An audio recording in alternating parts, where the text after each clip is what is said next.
There's an interesting thing that's happening in South Africa, and this video is about Baraz Kachalia, the new acting minister of police, and something very interesting that he said.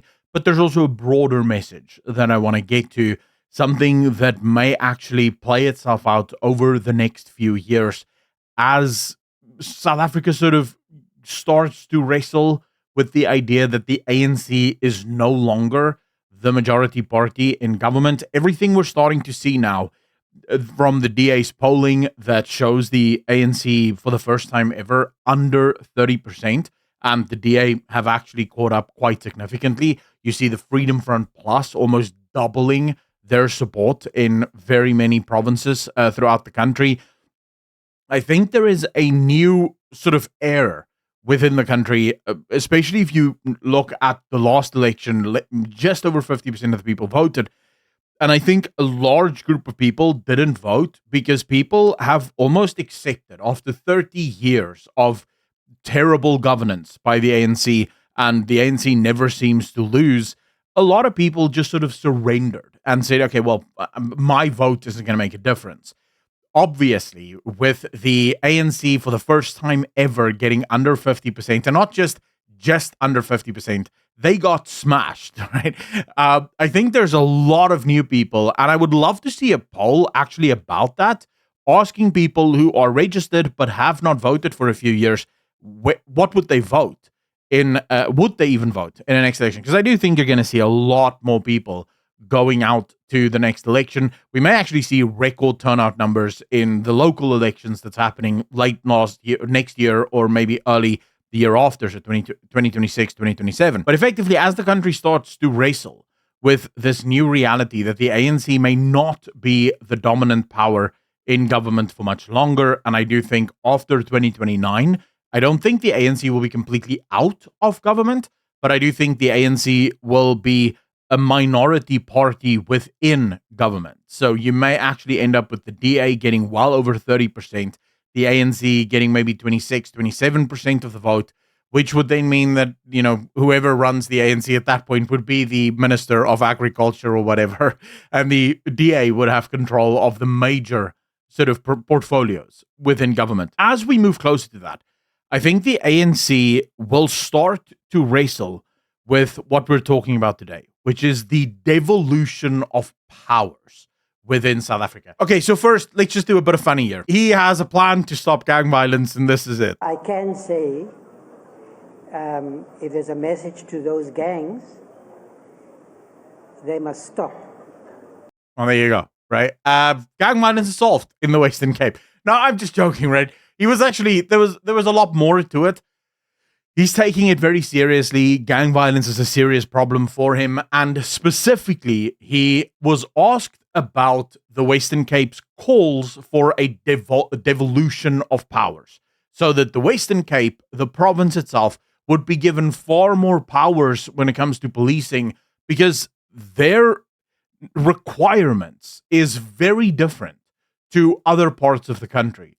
Look, crime isn't normal, right? Crime isn't the same everywhere. You may have a very high murder rate, for example, in Johannesburg, but a lot of the murder in Johannesburg isn't driven by gang violence.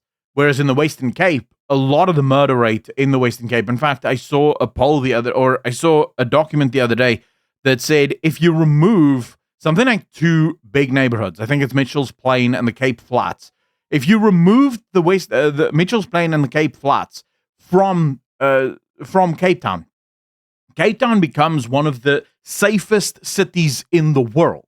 Like, we're almost safer than a lot of European cities in terms of the amount of crime that actually happens in the rest of Cape Town proper.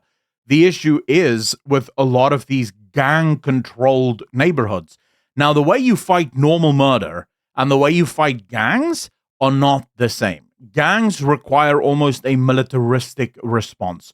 You need hundreds of police officers to go into these areas and be ready for war, because you are going to get a war. These gangs are not just going to relent their power.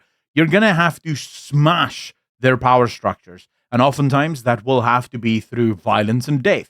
So having a national police service just does not cut it. And in talking about this, Faraz actually said he has an open mind. He thinks that he actually discusses this in the video, and I won't play it, but you guys can probably find it on your own, just because he speaks very slowly. But he basically speaks about 30 years ago when the Constitution was negotiated. One of the main focuses for the ANC at the time was to not allow for a fractured government.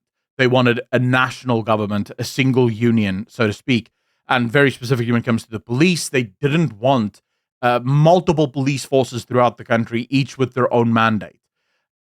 But he does admit that that landscape has changed. There are now provinces that deal with unique issues that isn't a problem in other provinces. So, for example, in provinces where agriculture is a huge thing, they're going to have very different requirements than Gauteng will have in how they fight crime. And by devolving those powers and giving those powers to the province is able to allocate resources where the province feels those resources are most required. And I actually happen to think that that is a very good thing. Faraz is open to looking at it, and he said that he'll give an answer as soon as he knows, because he has to look into what does the Constitution limit, what does it say, but he thinks the Constitution is broad enough and flexible enough that you could devolve a lot of the police powers. Now, what's interesting here is I actually don't believe that. I believe the biggest mistake South Africa ever made was the national government.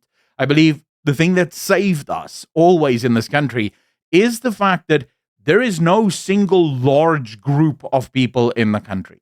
People like to throw out it's majority black, but black is not a group. Black is just the skin color. And when you actually speak to black people, you will know that black people from the Sepedi tribes do not, right, view the world the same as the Zulu or the Xhosa. And the Xhosa does not view the world the same as the Venda. They have distinct differences culturally as well as in terms of the kind of governments that they want philosophically.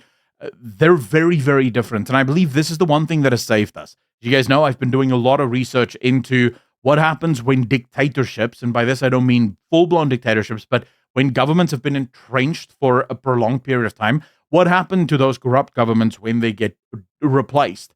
And what oftentimes happens is they leave a terrible void because these governments have taken full power. In South Africa, the ANC has been limited in the amount of power that they've ever been able to take. When you think about the police force, for example, there are today far more private security guards in this country, far better armed in this country than what there are police officers. In fact, the last numbers I saw was something like 5 million, I believe. I believe there's like 5 million private security personnel in this country to the 2 million or something of the police. So clearly as the ANC has struggled to gain power in this country and to control crime and stuff like that, they've been forced to devolve powers. Slowly but surely over the last 30 years, more and more powers have been devolved. If you go back to the early days, most people watching this video will probably not even remember it. But I remember a time when I was very, very young where the only internet that you could get in this country was Telkom's dial-up. That was it.